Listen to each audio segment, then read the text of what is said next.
நண்பர்களே, ஒரு தொட்டி செடியை நீங்கள் கற்பனை செய்து பாருங்கள். தொட்டி செடி உயிரோட்டமானதாகத்தான் இருக்கும்.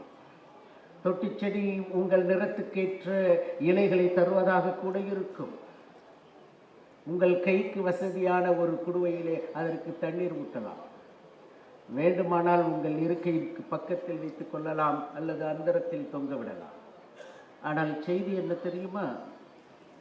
தொட்டி செடியினுடைய வேர்கள் ஒரு பொழுதும் பூமியில் பரவாது, புத்தகங்களை தவிர வேறு எதுவும் உங்கள் மனதை பண்படுத்தாது என்கிற செய்தியை சொல்லுவதற்காகத்தான் காலம் வெல்லும் புத்தகம் என்ற தலைப்பிலே நான் பேச வந்திருக்கிறேன். பெருந்தகையாளர் பாரதி பாஸ்கர் அவர்களுடைய சொல்லாடல், அவர்கள் விதைக்கிற சிந்தனை, அது ஒரு மந்திரமாக போயிருக்கிறது என்பதை நான் பலமுறை தரிசித்திருக்கிறேன். சாட்சியாக நான் இப்படி சொல்லுகிறேன். பாருங்கள், 4 சொல் மந்திரத்தை கடந்து வராதவர்கள் யாருமே இருந்திருக்க முடியாது. மாதா, பிதா, குரு, தெய்வம் என்ற இந்த 4 சொல் மந்திரத்தை இதோ இந்த மந்திரக்காரன் என்று மாற்றிவிட்டு சொல்லுகிறேன். 5 சொல் மந்திரமாக இதை வைத்துக் கொள்ளுங்கள். மாதா, பிதா, குரு, தெய்வம், புத்தகம். புத்தகத்தை போன்ற ஒரு தாய் இல்லை. புத்தகம் சொல்லுகிற செய்தியை நான் சொல்லுகிறேன். 52 வயதிலே எந்த தந்தையும் சொல்லி தந்துவிட முடியாது. குருவுக்கு சில இலக்கணங்கள் இருக்கிறது, அதற்கு மேல் அவன் சொல்லித்தர மாட்டான். தெய்வம் நின்று சோதித்து சில செய்திகளை தரும், சில சோதனைகளை தரும். சாதனை பெறுவது உன் கையிலே இருக்கிறது. ஆனால் நான் இப்படி சொல்லுகிறேன் தோழர்களே, உள்வாங்கிக் கொள்ளுங்கள். எப்படி வில்லை வளைத்து பிடித்தால், எப்படி அம்பு எய்தினால் அந்த அம்பு நெருப்பை கக்கும் என்று துரோணாச்சாரியார் ராஜ குழந்தைகளுக்கு கற்றுத்தந்தானோ, அதை ஒரு மரத்தின் பின்னிருந்து ஒருவன் வேடிக்கை பார்க்கிறான். எந்த வில்லை தூக்கி பிடித்து அடித்தால் மழை வரும், எந்த வில்லை தூக்கி அடித்தால் விலங்கு சாகும், பறவை கீழே விழும் என்ப நுட்பங்களை எல்லாம் ஒரு மரத்தின் கீழே பதுங்கி நின்று பார்த்து ஏகலைவனாக நின்ற ஒருவனுக்கு அவனுடைய கட்டை விரலை இழக்க வேண்டிய நிர்ணயம் ஏற்பட்டது. ஆனால் புத்தகம் உங்களை ஏகலைவனாக ஆக்கினால் உங்களுக்கு மீண்டும் மீண்டும் அது பரிசுகளை தருமே தவிர உங்களிடத்திலிருந்து எந்த கப்பத்தையும் கேட்காது என்பதற்காக வாழ்நாளில் எப்படி கையிலே கைபேசி வைத்திருப்பது கட்டாயம் என்கின்ற நிலை வந்துவிட்டதோ, அதே போல உங்களுக்கு தேவையான புத்தகம் ஒன்றை நீங்கள் கையிலே வைத்துக் கொள்வதை கட்டாயமாக்கிக் கொள்ள வேண்டும் என்பதைத்தான் நான் இங்கே சொல்ல வருகிறேன். நண்பர்களே, காலமெனும் கடலிலே காட்சியளிக்கிற கலங்கரை விளக்கமாகத்தான் நான் புத்தகங்களை பார்க்கிறேன். நான் வழக்கறிஞராக படித்தவன். எனக்கு அரசியல் அமைப்பு சட்டம், இந்திய தண்டனை சட்டம், இந்திய சாட்சி சட்டம், குறுக்கு விசாரணை சட்டம், நிலங்கள் குறித்த சட்டம் எல்லாமும் தான் புத்தகமாக படுகிறது. நான் கொஞ்சம் ஆன்மீகத்திலும் ஈடுபட்டிருக்கிறேன். எனக்கு பரமஹம்சருடைய பொன்மொழிகளும், எனக்கு ராமலிங்க அடிகளுடைய பொன்மொழிகளும், எனக்கு தாயுமானவர்களின் கூற்றும் புத்தகமாகத்தான் படுகிறது. ஆனால் காலம் என்ன புத்தகம் என்றால் காலத்தை வெல்ல முடியுமா? காலத்தை வெல்ல முடியுமா? நேற்று, இன்று, நாளை என்று குறிப்பெழுதி நீங்கள் நாட்களை சொல்லிவிட்டால், இதோ இந்த பூமி பந்தை தாண்டி ஒரு காலம் இருக்கிறது. அந்த காலத்தை எந்த மனிதனாவது, எந்த விஞ்ஞானியாவது, எந்த இறையருள் பெற்ற தெய்வ குழந்தை என்று தன்னை பிரகடனப்படுத்திக் கொள்கிறார்களே அந்த குருமார்களாவது செய்துவிட முடியுமா? நான் சாதாரண மொழியிலே சொல்றேன் பாருங்க. 7ஆம் நூற்றாண்டிலே தான் பார்வோன் என்கிற ஒரு மன்னன் இருந்தான். அந்த பார்வோன் என்கிற மன்னனுக்கு ஒரு வித்தியாசமான வேட்கை இருந்தது. அவன் போய் வேட்டையாடுவான். ஒரு மானை கொன்று புதைப்பான், ஒரு புலியை கொன்று புதைப்பான், ஒரு சிங்கத்தை, ஒரு சிறுத்தையை, ஒரு நரியை, இப்படியாக அவன் செய்து கொண்டே இருக்கிற பொழுது அந்த பார்வோன் மன்னனிடத்திலே மந்திரியாக இருந்தவன் சொன்னான், இப்படி கொன்று உங்களுக்கு தேவையான நகங்களையும் பல்லையும் சில தேவைகளுக்கானவற்றையும் எடுத்துவிட்டு அப்படியே புதைத்து விடுகிறீர்களே, இதிலே யோசிப்பதற்கு ஒன்றுமில்லையா? இதை பதப்படுத்த முடியாதா என்று யோசித்த பொழுது, என் அருமை தமிழ் ஆர்வலர்களே, பார்வோன் மன்னன் தான் ஒன்று செய்தான்.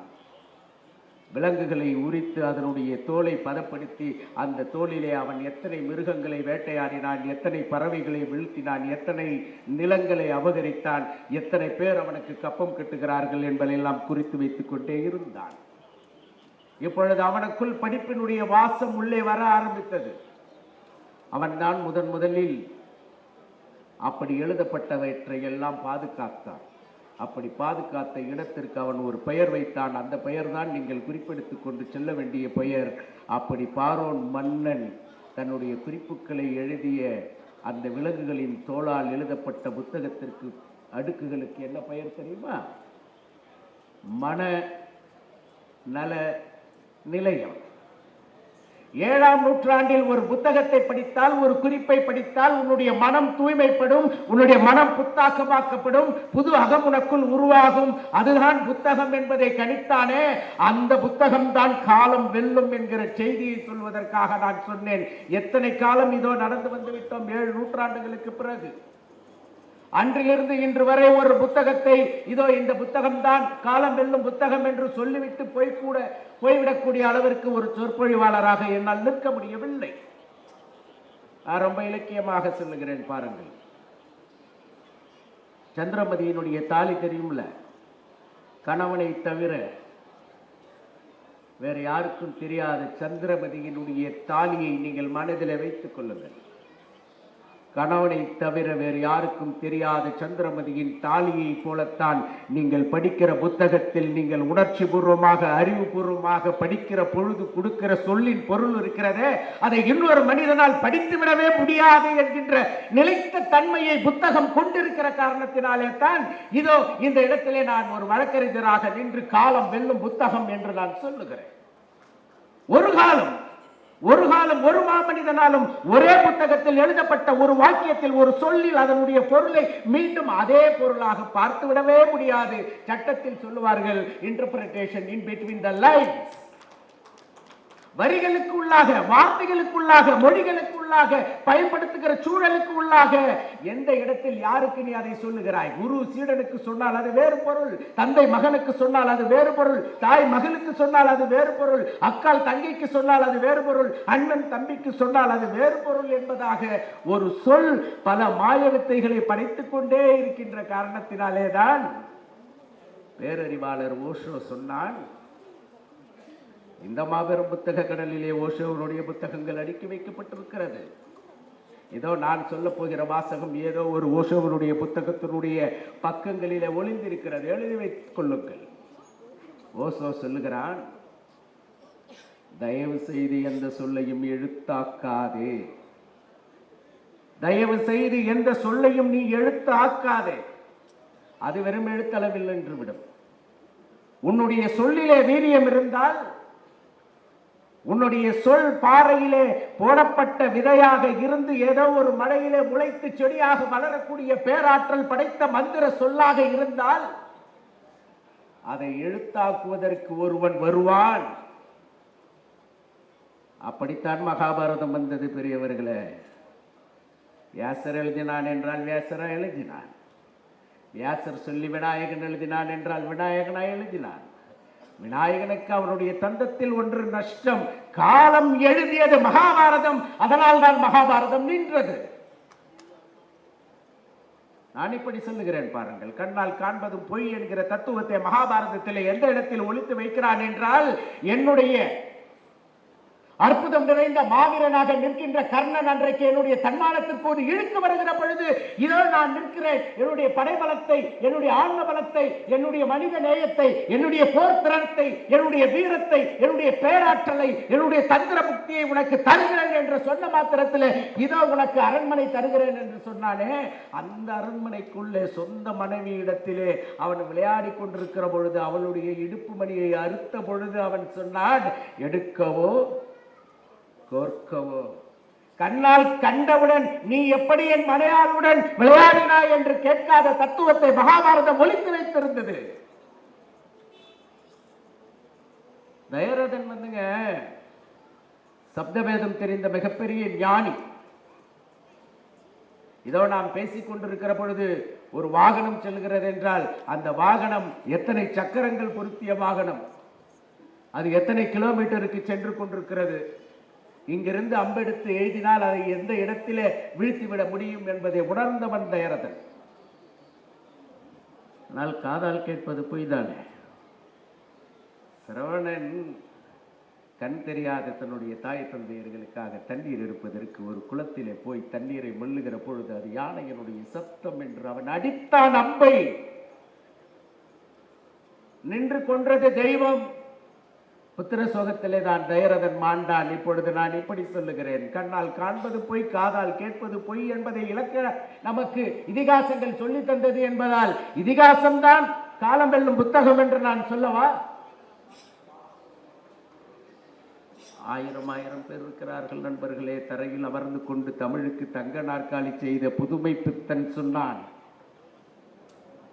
தரையிலே அமர்ந்து கொண்டு தமிழுக்கு தங்க நாற்காலி அமைத்து தந்த புதுமை பித்தன் சொன்னான், ஒரு கயிற்றை இரண்டு பக்கமும் கட்டிவிட்டு அந்தரத்திலே நடந்து கொண்டிருக்கிற ஒரு மோடி வித்தைக்காரனுடைய கவனம் ஒரு புத்தகத்தை வாசிப்பதில் இருக்குமே, ஆனால் உன்னை விட அறிவு சார்ந்த குருமார்கள் இந்த உலகத்துக்கு யாரும் இல்லை என்று சொன்னானே, அந்த புதுமை பித்தன் வாக்கினில நீங்கள் ஒரு புத்தகத்தை எடுத்தால் அதுதான் காலம் வெல்லும் புத்தகமாக இருக்கும். அப்படி ஒரு வாசிப்போடு, அப்படி ஒரு சிந்தனையோடு, அப்படி ஒரு செயலாக்கத்தோடு தன்னை புத்தகம் எழுதுவதற்காக எழுத்தாளனாக, பேச்சாளனாக, இலக்கியவாதியாக யார் அர்ப்பணித்துக் கொண்டானோ அவனை இதோ இந்த பபாசி கொண்டாடுவதை போல நாளை உலகம் கொண்டாடும் என்கிற நம்பிக்கையை விதைப்பதற்காகத்தான் நான் இந்த மேடையில் இருக்கிறேன். நண்பர்களே, இந்திய அரசியலமைப்பு சட்டத்தை அப்படி எளிதிலே கடந்து விட்டு போய்விட முடியாது. காலம் வெல்லும் புத்தகம் என்றால் இந்திய அரசியலமைப்பு சட்டத்தை பேசாமல் இருக்க முடியுமா?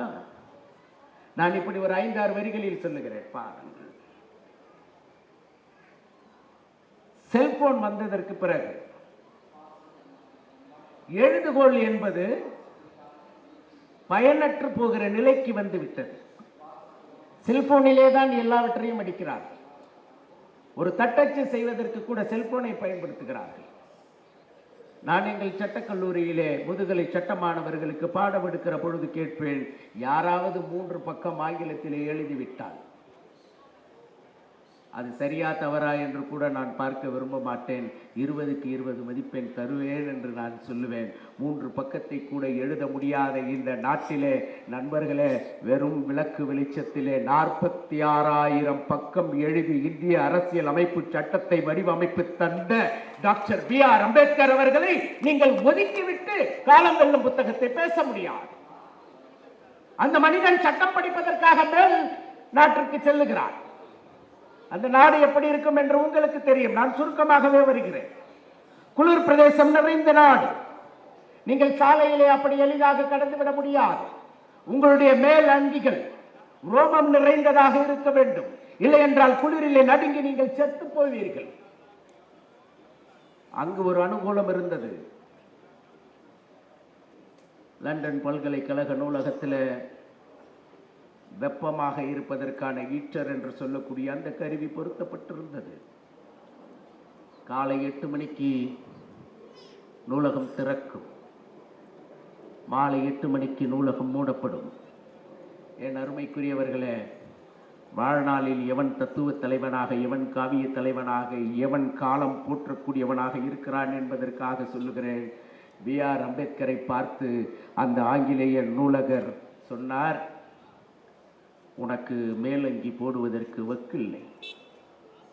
உன் வீட்டில் நீ கதகதக்கும் கருவி போட்டுக் கொள்வதற்கு தகுதி இல்லை. ஆதலால் படிக்க வேண்டும் என்று பொய் சொல்லிவிட்டு நீ இந்த கதகதப்பு அறையிலே வந்து தங்கி இருக்கிறாய் என்று நான் குற்றம் சாட்டுகிறேன் என்று சொன்ன பொழுது அம்பேத்கர் என்கிற ஒரு மனிதன் சொன்னான், இனி நான் சிந்திப்பதற்காக கூட இந்த நூலகத்திற்குள் கண்ணை மூட மாட்டேன் என்று சொல்லிவிட்டு 1.5 வருட காலம் அந்த நூலகத்தில் தவம் இருந்து எழுதப்பட்ட இந்திய அரசியல் அமைப்பு சட்டமும் அது ஏற்படுத்திய தாக்கமும் அதனால் ஏற்பட்ட பன்னாட்டு அறிக்கைகளும் இருக்கிறது. அதுதான் இன்றைக்கு இந்திய ஜனநாயகம் பீடுநடை போடுவதற்கு காரணம் என்றால் காலம் வெல்லும் புத்தகத்தை எழுதிய அவனையும் நான் என் மனதிலே சிந்தித்து வைத்துக் கொண்டிருக்கின்றேன். சரி, அது நாடு சுதந்திரத்திற்காக, ஜாதிய இன வேறுபாடுகளை களைய வேண்டும் என்பதற்காக, எல்லோரும் ஒரு நிறை, எல்லோரும் இந்நாட்டு மக்கள் என்ற சங்கதியை சொல்லிவிட்டு போவதற்காக அவன் செய்த ஏற்பாடு என்று வைத்துக் கொண்டான். கொஞ்சம் கவனியுங்கள், இது என்ன விதமான பசுமை பூமி தெரியுமா? பேராசிரியர் பர்வீன் சுல்தானா அவர்கள் ஒரு மேடையிலே சொன்னார்கள், மாடு கட்டி போரடித்தால் மாளாது என்று அஞ்சி ஆணை கட்டி போரடித்த நாடு இது என்று. நான் இப்படி யோசித்து பார்க்கிறேன். போர் வந்தது, பெரியவர்கள் இருக்கிறீர்கள். 1938, 39களிலே போர் நடக்கிற பொழுது போர் வீரர்களை எல்லாம் பின்னுக்கு தள்ள வேண்டும் என்றால் குளங்களிலும் ஆறுகளிலும் அவர்கள் வருகிற வழி நெடுங்கிலும் உப்பை தடவ வேண்டும், விஷ உப்பை போட வேண்டும். குளத்திலே விஷ உப்பை போட்டு விட்டால் அவர்கள் வந்து தாகத்திற்கு தண்ணீர் குடித்தால் செத்து போவார்கள், அல்லது இது விஷமாகிவிட்டது என்று தெரிந்தால் திரும்பி போய்விடுவார்கள். அந்த உப்பிற்கு பெயர் டிடிடி. இந்த டிடிடி உப்பை ஏராளமாக தயார் செய்து வைத்திருந்தார்கள். ஆனால் காலம் என்ன செய்தது? 1945ஆம் ஆண்டு முழுவதுமாக போரை நிறுத்திவிட்டது. இப்பொழுது நடந்த வஞ்சனத்தை நான் உங்களுக்கு சொல்லுகிறேன் தோழர்களே. எல்லாம் முடிந்த பிறகு சேகரித்து வைத்த, உற்பத்தி செய்து வைத்த இந்த உப்பை என்ன செய்வது என்று யோசித்தான். ஒரு விஞ்ஞானி சொன்னான், அது விஷமுள்ள உப்புதான் என்று கருதுவதற்கு நாம் என்ன செய்தோம்? பூச்சிகளின் மீது அதை தெளித்து பார்த்தோம். பூச்சிகள் எல்லாம் செத்து போய்விட்டது. இந்த இந்திய மக்களிடத்திலே இது பூச்சிக்கொல்லி மருந்து என்று விற்பனை செய்வோம் என்று 1945 நம் அன்னை பூமியின் மேல் விஷத்தை தூவிக்கொண்டே இருந்தான். இன்றைக்கு இந்த பூமி மலடாவதற்கு காரணம் அன்றைக்கு தயாரித்த அந்த உப்புதான் என்று அரட்சிணத்தோடு எழுதினானே நம்மாழ்வார் என்கின்ற ஏர் உழவன் ஒருவன். அவனுடைய புகழை தூக்கி பிடிப்பதற்கு, அவன் செய்த தர்மத்தை, அவன் செய்த அறநெறியை, அவனுடைய அறநெறி சார்ந்த அந்த அறப்பிரராத கோபத்தை எடுத்து சொல்லுகிற புத்தகங்கள் இந்த நாட்டில் பரவலாக்கப்பட வேண்டும். அதுதான் காலம் வெல்லும் புத்தகம் என்று பேசலாமா என்று நான் யோசித்தேன். வணக்கத்திற்கு போற்றுதலுக்கு உரிய பாரதி பாஸ்கர் அவர்களே, 90 வயது இருக்கும் பொழுதுதான் குந்தி கர்ணனை பார்க்கிறார். 90 வயது இருக்கிற பொழுது குந்தி கர்ணனை பார்க்கிறாள். கர்ணன் சொன்னான், தாயே உனக்கு நான் எல்லாம் செய்து முடித்து விட்டேன். நீ கேட்ட வரத்தை நான் செய்து முடித்து விட்டேன். நான் ஒன்றுதான் உன்னிடத்தில் கேட்டேன், நீ என்னை மகனே என்று கட்டி தழுவ வேண்டும், அது மட்டும்தான் என்னுடைய ஆசை என்று கர்ணன் சொன்னதாக சொல்லுகிறதே இதிகாசம். நான் இப்பொழுது அறிவியல் பூர்வமாக ஒரு செய்தியை உங்களுக்கு கொண்டு வருகிறேன்.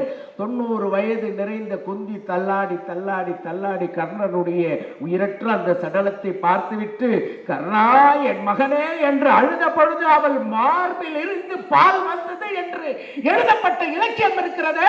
என் அன்னை பூமியினுடைய பாலை சுரட்டியது யார்? 90 வயது கிழமைக்கு பால் வரக்கூடிய செல்வ செழிப்புள்ள இந்த பூமி தான் இன்றைக்கு மலராகிறது. இதை யார் கேட்பது?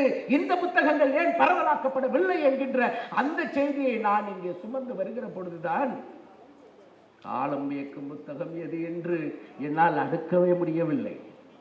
ஒவ்வொன்றும் ஒவ்வொரு இடத்திலே இருக்கிறது. நான் சில புத்தகங்களை எடுக்கிற பொழுது ஒரு கவிதை படித்தேன் தோழரே, ரொம்ப சாதாரண கவிதை தான். அதற்கு முன்பாக நீங்கள் ஒன்று புரிந்து கொள்ளுங்கள், எனக்கு தாயும் தந்தையும் கிடையாது. இள வயதிலேயே மரணமடைந்து விட்டார்கள். நான் 8, 9, 10, 11 படிக்கிற வரை என் தந்தை வாங்கி கொடுத்த புத்தகங்கள் எல்லாம் இருக்கிறது. நாங்கள் பள்ளிக்கூடத்திலே பேச்சு போட்டியில் பேசுவதற்காக என் தந்தை வாங்கி தந்து வந்த பாரதியார், பாரதிதாசன் இருக்கிறார்கள், திருவிக்கா இருக்கிறார், எல்லோரும் இருக்கிறார்கள். ஒரு நாள் அந்த கவிதையை நான் பார்க்கிறேன். இறந்த அப்பா இன்னும் வழிகாட்டுகிறார், புத்தக அலமாரி. இறந்த அப்பா இன்னும் வழிகாட்டுகிறார் புத்தக அலமாரியில் என்றால், உங்கள் வீட்டிற்கு அத்தியாவசிய தேவையாக மின்விளக்கு இருக்கிறதோ இல்லையோ, குளிர்சாதன பெட்டி இருக்கிறதோ இல்லையோ, வீட்டில் ஒரு புத்தக அறை இருக்க வேண்டும் என்பதை சொல்லுவதுதான் இந்த இடத்தினுடைய நோக்கம். அதை சொல்வதற்காகத்தான் இந்த வழிபோக்க நான் இங்கு வந்திருக்கிறேன். ஆன்மீகம் தான் பேச போகிறேன், என்னுடைய இந்து மதத்தை தூக்கி பிடிக்க போகிறேன் என்று சொல்லிவிட்டு வந்த ஒரு துறவிதான் ஒருமையுடன் நினது திருமலர் அடி நினைக்கின்ற உத்தமர்தம் உறவு வேண்டும் என்று நெறிமுறையை சொல்லிக் கொடுத்தார். பெருநெறி ஒழுக வேண்டும், பொய்மை பேசாது இருக்க வேண்டும், மதமான பேய் என்னை பிடியாது இருக்க வேண்டும் என்று சொன்ன அந்த ராமலிங்கனாருடைய கூற்று இருக்கிறது. அவன் வீதிவிடங்களை பற்றி எழுதிய வரலாறு இருக்கிறது. அவன் ராஜ்யத்துக்கான சட்டத்திட்டங்களை வகுத்து தந்தானே அந்த எழில் இருக்கிறது. ஒரு ஆணை எப்படி வர்ணிக்க வேண்டும், ஒரு பெண்ணை எப்படி வர்ணிக்க வேண்டும், ஒரு இறைவனை எப்படி வர்ணிக்க வேண்டும் என்று சொல்லி வைத்தானே அந்த பாடல்கள் எல்லாம் காலம் வெல்லும் புத்தகத்திலே தான் இருக்கிறது. நீங்கள் ராமலிங்கனின் புக்கை படியுங்கள் என்று நான் சொல்லலாமா? இந்த இடத்தில் நிறுத்தி நான் ஆசிரியர்களுக்கு ஒன்று சொல்லுகிறேன். நம்முடைய பாடத்திட்டம் இருக்கிறதே தோழர்களே, நான் இப்படி சொன்ன புரியுதான்னு பாருங்க. மாணவர்கள் வந்துங்க காலுக்கு செருப்பு தான் கேட்கிறார்கள், மாணவர்கள் காலுக்கு செருப்பு தான் கேட்கிறார்கள். ஆனால் ஆசிரியர்கள் லாடம் அடிப்பதை தொழிலாக வைத்திருக்கிறார்கள்.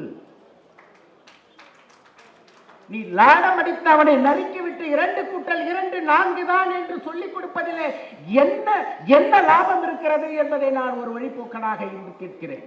அவனை நீங்க அப்படியே விடுங்க, 2+2 4 தான் என்று ஒரு புதிய விதியை அவன் சொல்லுவான், அதுவும் சரியாகத்தான் இருக்கும்.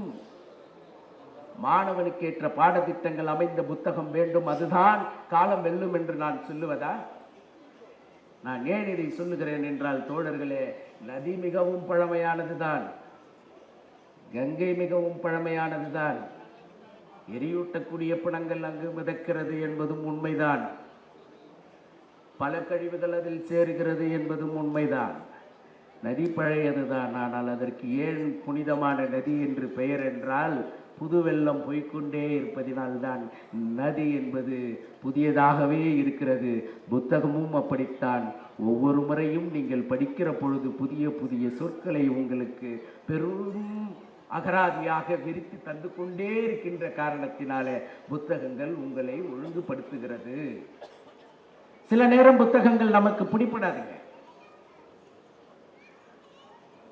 பூட்டுக்கு சரியான சாவிதான் நம்ம கையில் இருக்கும், பூட்டுக்கு சரியான சாவிதான் நம்ம கையில் இருக்கும். ஆனால் ஏதோ மனம் வேறு சிந்தனையில் இருக்கும்போது நீங்க போட்டு சாவி போட்டு எவ்வளவு இது பண்ணீங்கனாலும் உடனடியாக திறந்து விடாது. உங்களுக்கு பயப்பட்டு விட்டால் அந்த பூட்டுக்கான சாவிதான் உடனடியாக திறந்துவிடும். புத்தகங்கள் முதலில் படிக்கிற பொழுது வெறுப்பு வரும், தொடர்ந்து படித்தால் தூக்கம் வரும், அதன் பின்பு படித்தால் ஊக்கம் வரும், அதன் பிறகு புத்தகம் உங்களை மிக உயரத்திலே கொண்டு போய் நிறுத்தும் என்கின்ற சொல்லை நான் சொல்லுகிறேன். ஆனால் புத்தகம் படிக்கிற பொழுது நான் உங்களுக்கு ஒரு தந்திரம் சொல்லிவிட்டு போகிறேன். அது வழக்கறிஞர்களுக்கு மட்டுமே உரிய தந்திரம். ஒவ்வொரு சொல்லையும் தனியாக பிரிக்க வேண்டும். இந்த ஒற்றை சொல்லுக்கு என்ன பொருள், இந்த சொல்லோடு இன்னொரு சொல் சேர்ந்தால் என்ன பொருள், இது வாக்கியமாகிவிட்டால் என்ன பொருள், இது தலைப்பாகிவிட்டால் என்ன பொருள். இந்த அணுகுமுறையோடு புத்தகம் படிக்கிற பொழுதுதான் எழுத்தாளனுடைய எண்ணமும் வாசிப்பாளனுடைய பறந்து விரிந்த கற்பனையும் சேர்ந்து அந்த புத்தகம் ரெக்கை கட்டி பறக்கும். அதன் மூலமாக நீங்கள் இந்த உலகை வயப்பட செய்வீர்கள். அதனால தாங்க வள்ளுவர் சொன்னார், சொல்லுக சொல்லுக சொல்லை பெரிதொரு சொல், அச்சொல்லை வெல்லும் சொல் இன்மை அறிந்து எவன் பேச கற்றுக்கொள்ளுகிறானோ அவன்தான் வாழ்க்கையில் வெற்றி பெறுகிறான். நான் வழக்கறிஞராக இன்னொரு செய்தியை சொல்லுகிறேன். 2023 டிசம்பர் 31 சென்னை மாநகர காவல் ஆணையகத்திலிருந்து சில நண்பர்கள் சந்தித்தோம். IPS என்று சொல்லக்கூடிய அந்தஸ்து மிக்க காவல் அதிகாரிகளும், ஸ்பெஷல் பப்ளிக் ப்ராசிக்யூட்டர் என்று சொல்லக்கூடிய வழக்கறிஞர் தொழிலில் மிக உயர்ந்த பொறுப்பில் இருப்பவர்களும் சந்தித்து பேசிக் கொண்டிருந்தோம். செய்தி என்ன தெரியுங்களா? இந்த வருடம் குற்றப்பதிவேடில் பதிவான வழக்குகளில் 97% வாய் தகராறில் வந்த வழக்கு. ஒரு சொல் உங்கள் பொறுமையை இழக்க வைத்து விட்டால் தீயினால் சுற்ற புண் உள்ளாரும், ஆறவே ஆறாது. அதனால் தான் புத்தகம் படிக்கிற பொழுது சொல்லை பிரித்து பார்க்க தெரிய வேண்டும். நான் இந்த அரங்கத்திற்கு வரும்பொழுது ஒரு தம்பி கையில் புத்தகம் வைத்துக் கொண்டு வந்தார். அந்த புத்தகம் ஒரு கதை சொன்னது எனக்கு. 4 வரி தான். காவிரியை பற்றி எழுதியிருக்கிறார். காவிரியில் கன்னடமும் இல்லை, கன்னித்தமிழும் இல்லை, சாய சாக்கடைகளின் கழிவு மட்டுமே. இந்த நிலை, இதனுடைய உண்மை, இந்த தாத்பரியம் புரிந்துவிட்டால் நாம் யாரிடத்திலும் சண்டை போட மாட்டோம். பகை இல்லை என்ற பிறகு போர் இல்லை என்கிற உண்மை நமக்கு புரிய வந்துவிட்டால் இந்த வாழ்க்கை நமக்கானது மட்டுமல்ல, நம் சமுதாயத்துக்கானதாக மாறிவிடும் என்கின்ற செய்தியை சொல்வதற்காகத்தான் காலம் வெல்லும் புத்தகங்களை நீங்கள் கையில் எடுக்க வேண்டும் என்று சொல்வதற்காக நான் வந்திருக்கிறேன். எனக்கு டைம் சொல்றீங்களா? நண்பர்களே, பாரதியினுடைய எழுத்துக்கள் காலம் வென்றதாக நான் கருதுகிறேன். சரி, இப்படி சொல்லுகிறேன். தந்தது உன் தன்னை, கொண்டது என் தன்னை என்று நெக்குருகி நின்றாரே மணிவாசகர். அந்த இலக்கியத்தை காட்டிலும் நினைந்து நினைந்து நெகிழ்ந்து நெகிழ்ந்து உணர்ந்து உணர்ந்து உற்றொழுகும் கண்ணீரால் உடல் நனைந்து நனைந்து என்று நின்றானே அந்த தாய் மாணவரின் சிந்தனையை காற்றிலும் உலகிலேயே ஆங்கில கவிஞர்களுக்கு இணையாக உயிரெழுத்துக்களின் முதல் எழுத்துக்களிலே ஆத்திச்சூடி எழுதி முதுமொழிக்கு தன்னை தவிர நிகரானவர்கள் யாரும் இல்லை என்று கோல்டன் ஆல்பபெட் குயின் என்று உலக புத்தக வரலாற்றிலே இடம்பெற்ற ஔவையாரை நினைத்து பார்க்கிறேன். அவரை காட்டிலும் படி படி படி என்று படிதோறும் ஏறி தன்னை படிப்புலகுக்கு அர்ப்பணித்துக் கொண்ட பாரதிதாசனை நினைத்து பார்க்கிறேன். அவர்கள் எல்லாவற்றையும் காட்டிலும் பாரதியினுடைய சொல்லிலே ஏதோ ஒன்று இருப்பது போல எனக்கு தெரிகிறது. அது உண்மையா பொய்யா கற்பனையா என்னுடைய ஃபெனட்டிக் ஃபீலிங்கா என்று எனக்கு தெரியாது. ஆனால் உங்களிடத்திலே சொல்லிவிட்டு நான் விடை பெற்றுக் கொள்ளுகிறேன். பாரதியாருடைய நண்பர் இருந்தார், நீலகண்ட பிரம்மச்சாரி. அந்த நீலகண்ட பிரம்மச்சாரி ஒரு நாள் பாரதியாருடைய வீட்டுக்கு வரார். இரவு 2 மணின்னு வச்சுக்கோங்க. வீட்டுக்கு வரார், வந்து படுத்துறார். பாரதியார் விடிகாலம் 4 மணிக்கு வரார். அவர் பார்க்குறார், குடத்தில் இருக்கிற தண்ணி குறைஞ்சிருக்கு. அவர் 4 கிளாஸ் தண்ணி குடிப்பார், 4 கிளாஸ் வச்சிருந்தார், குறைஞ்சிருக்கு. அவர் நீலகண்ட பிரம்மச்சாரியை அப்படி பார்க்குறார். பார்த்துட்டு இது பதிவு செய்யப்பட்ட பாரதியாரனுடைய வாழ்க்கை அனுபவத்தை சொல்கிறார். பார்த்துட்டு, ஏங்கானோ பிரம்மச்சாரி, என்னவோ தண்ணியெல்லாம் குறைஞ்சிருக்கு. நான் தான் குடித்தேன். என்னவோ ராத்திரி வேளையில் தண்ணி குடிச்சிக்கிட்டு இருந்தால் கொள்ளைக்கில்லே போய்கிட்டு இருப்பீர, எப்படி தூக்கம் கொள்ளுவீர? இல்லை, அது என்ன மாதிரி முண்டாசு கட்டுற பழக்கம் வந்துருச்சோ, தலையில் என்ன துண்டு? இங்கு நிறுத்திவிட்டு ஒரு யதார்த்தத்தை நான் சொல்லுகிறேன். நீ இப்பொழுது நீலகண்ட பிரம்மச்சாரி பாரதியார் இடத்தில் என்ன சொன்னான் தெரியுமா? 4 நாளா சாப்பிடல, பசிக்குது, தொண்டை தலையில் போட்டுட்டு நான் தான் நீலகண்டன்னு தெரியாமல் இருக்கிறதுக்காக ஒரு வீடாக போய் நிற்கிறேன். மரியாதையாக தான் கேட்டேன், அம்மான்னு கேட்டேன், தாயன்னு கேட்டேன், இருக்குதான்னு கேட்டேன். அதுக்கு மேலே எனக்கு பிச்சை எடுக்க தெரியல பாரதி, உன்னை தேடி வந்துட்டேன். அன்றைக்கு பாரதி எழுதிய பாடல் தான் நண்பர்களே, தனி ஒருவனுக்கு உணவில்லை எனில் ஜகத்தினை அழித்திடுவோம். எந்த வரலாறை வாழுகிற காலத்தில் மானுடம் தலைக்க வேண்டும், தன் தோழன் தலைக்க வேண்டும், தன் உயிர் தலைக்காவிட்டாலும் தன் குடும்பம் தலைக்காவிட்டாலும், இதோ இந்த பூமி என்னை பெற்றெடுத்தது, இந்த பூமி தாயை கட்டி அணைத்து அவளுக்கு ஒரு நல்ல வாழ்வியலை தந்துவிட்டு போவேன் என்று நினைத்த அந்த பாரதியை நினைக்கிற பொழுதுதான், ஆஹா, காலம் வெல்லும் கவிஞன் ஒருவன் நமக்கு கிடைத்து விட்டான் என்று நான் உங்களிடத்தில் அதை பகிர்ந்து கொள்கிறேன். கப்பலோட்டிய தமிழன் வ.உ.சி எப்படி போனார்னாங்க, கப்பல் கட்டினாரு, 10 ரூபாய் கொடுத்தாருங்க. 10 ரூபாய்க்கு பயணம் பண்ணலாம். வெள்ளைக்காரர் என்ன பண்ணா, 5 ரூபாய்க்கு பயணம்னா எல்லாரும் வெள்ளைக்கார கப்பலுக்கு போயிட்டான். இவர் என்ன பண்ணாரு, 5 ரூபான்னாரு. அவன் என்ன சொன்னா, இலவசம்னு சொல்லிட்டான். இப்ப எங்க போவாங்க? அவ்வளவுதான், நம்மால் ஒழிந்து விட்டார். அந்த கப்பலோட்டிய தமிழனுடைய வாழ்வில் ஒவ்வொரு மனிதனுக்கும் 72,000 நாடி நரம்புகள் இருக்கும் என்று சொல்வார்கள். தமிழார்ந்த அறிஞர் பெருமக்களே, நீங்கள் இங்கு இருக்கிறீர்கள்.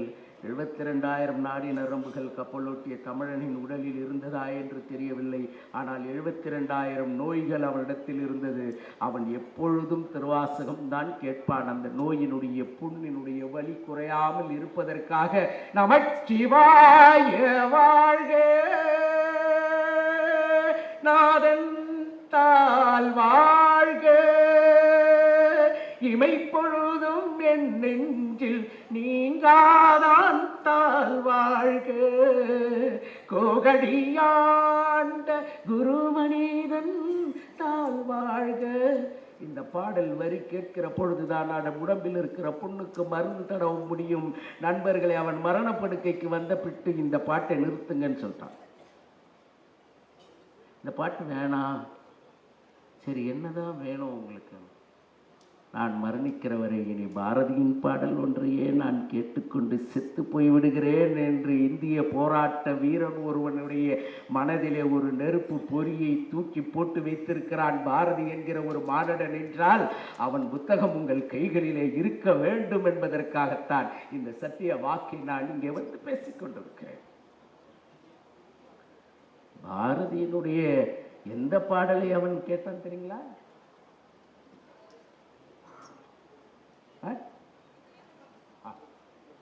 பாரதியினுடைய எந்த பாடலை அவர் கேட்டான் தெரியுங்களா? அதுதாங்க, பேசா பொருளை பேச நான் துணிந்தேன், கேட்க வரத்தை கேட்க நான் துணிந்தேன். உலகில் எந்த கவிஞனாக இருந்தாலும் நான் தாகூரை கொஞ்சம் படித்திருக்கிறேன், மதிப்பெண் பெற வேண்டும் என்பதற்காக. கீட்சியும் செல்லியையும் கொஞ்சம் படித்திருக்கிறேன், மதிப்பெண் பெற வேண்டும் என்பதற்காக. 1000 கவிஞர்களின் புத்தகங்களை நான் படித்திருக்கிறேன், அவர்களை பாராட்டி பேச வேண்டும் என்பதற்காக. 1000 கவிதை புத்தகங்களையும் ஆய்வு கட்டுரைகளையும் படித்திருக்கிறேன், மேடைகளில் பேச வேண்டும் என்பதற்காக. எந்த ஒரு மனிதனும் அப்படி நெஞ்சு நிமிர்த்தி பேசா பொருளை பேச நான் துணிந்தேன், கேட்கா வரத்தை கேட்க நான் துணிந்தேன் என்று சொன்னதாக சரித்திரமே இல்லை. அப்படி அவன் எந்த பொருளை சொன்னான் என்பதை சொல்லி நான் விடைபெறுகிறேன். அதாவது பாரதியாருக்கு வந்துங்க, கிருஷ்ணசாமி செட்டியார் தோட்டம்னு ஒன்று இருக்கு. எங்க? வில்லியனூர், பாண்டிச்சேரியில். அங்கே இருந்து தான் அவர் நிறைய கவிதைகள் எழுதினார். இந்த வில்லியனூர் அந்த தோட்டத்துக்கு போகும்போது அவர் என்ன செய்வாராம், அப்படி பார்த்துட்டே வருவாராம். இல்லைங்க, இதோ நண்பர்களே, நான் இப்பொழுது அந்த பாடல் இப்படித்தான் பிறந்திருக்கும் என்ற கற்பனையை உங்களிடத்தில் கொட்டிவிட்டு போகிறேன். நீங்கள் அப்படியே கற்பனை செய்து கொண்டு வாருங்கள். வில்லியனூரிலே கிருஷ்ணராயர் தோட்டத்திலே பாரதி இருக்கிறான், பாரதியினுடைய தோழர்கள் கூட இருக்கிறார்கள்.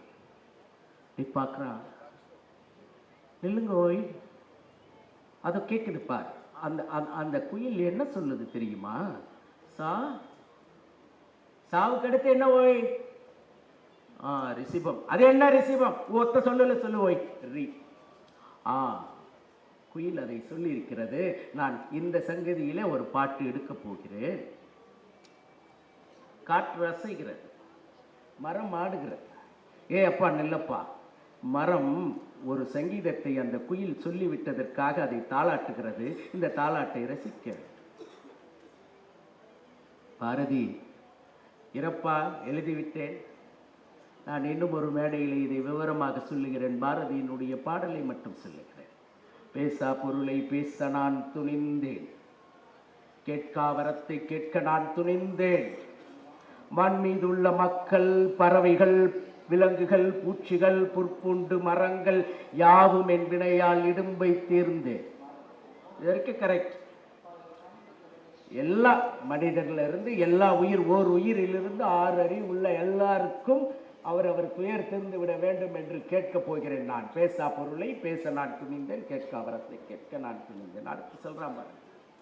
இவெல்லாம் எது மாதிரி இருக்கணும்னா, இன்பமுற்று அன்புடன் இணங்கி வாழ்ந்திடவே செய்தல் வேண்டும் தேவ தேவா. சரி, இவர் எங்க நிற்பார்?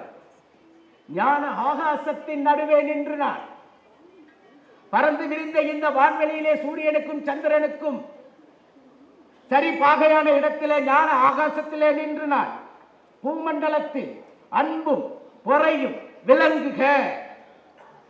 இதுவும் கொடுத்துடலாம். அடுத்தது கேளு. துன்பமும் மிடிமையும் நோவும் சாவும் நீங்கி சார்ந்த பல்லுயிர் எல்லாம் இன்புற்று வாழ்ந்திடவே. கேட்டான இப்ப கண்டிஷன் வச்சா பாருங்க. இதனை நீ திருசெவி கொண்டு திருவுளம் இறங்கி அங்கனம் ஆகுக என்பாய் ஐயனே.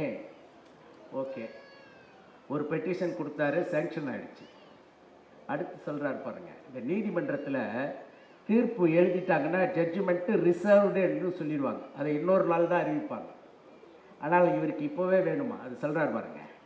இந்நாள் இப்பொழுதே எனக்கு வரத்தினை அருள்வாய் ஆதி மூலமே அனந்த சக்தி குமாரனே சந்திரமௌலி நித்திய பொருளே சரணம் சரணம் சரணம் சரணம் இங்குணக்கே என்று சொல்லி உலகில் உள்ள அத்தனை உயிர்களும் வாழ்வதற்கு நானே பாதுகாவலனாக இருக்கிறேன், நானே வேட்டைக்காரனாக இருக்கிறேன், நானே இறைவனாக இருக்கிறேன், நானே தளபதியாக இருக்கிறேன் என்று சொன்ன பாரதிக்கு சொந்த குழந்தைக்கு மருந்து வாங்கி தருவதற்கான காசும் இல்லை, சொந்த மனைவிக்கு சேலை வாங்கி தருவதற்கான காசும் இல்லை, அவன் வயிற்றுக்கு சாப்பிடுகிற சோற்றுக்கான காசும் இல்லாத பொழுதுதான் எத்தனை கோடி இன்பம் வைத்தாய் இறைவா என்று சொன்னானே அவன்தான் காலம் வெல்லும் புத்தகத்தை எழுதினான் என்கிற செய்தியை உங்களுக்கு சொல்லி விடைபெற்றுக் கொள்ளுகிறேன். நன்றி, வணக்கம்.